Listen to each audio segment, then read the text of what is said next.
Republican presumptive presidential nominee Donald Trump is reportedly confident his campaign will be able to raise up to $33 million at a fundraiser in Palm Beach, Florida on April 6th.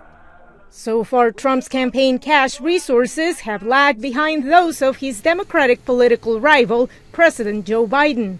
Last Thursday alone, flanked by predecessors Barack Obama and Bill Clinton, Biden's campaign raised $26 million for his reelection bid during an event in New York's Radio City Music Hall.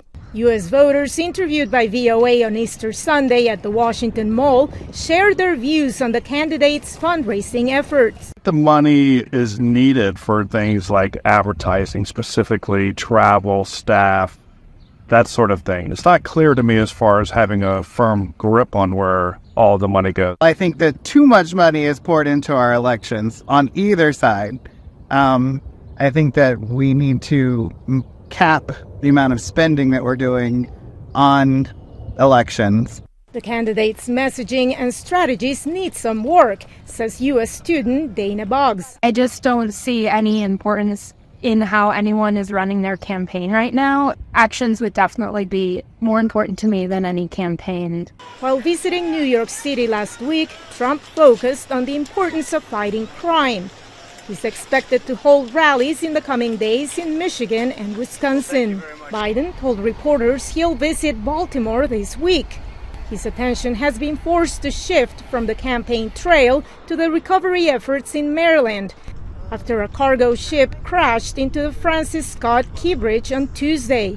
Maryland's Governor Wes Moore appeared Sunday on CNN's State of the Union and called the accident, quote, a national economic catastrophe, as supply chains could be disrupted as a result. And so the reason that we need people to move in a bipartisan basis and move in a fast basis is not because we need you to do Maryland a favor. Maryland needs no favors.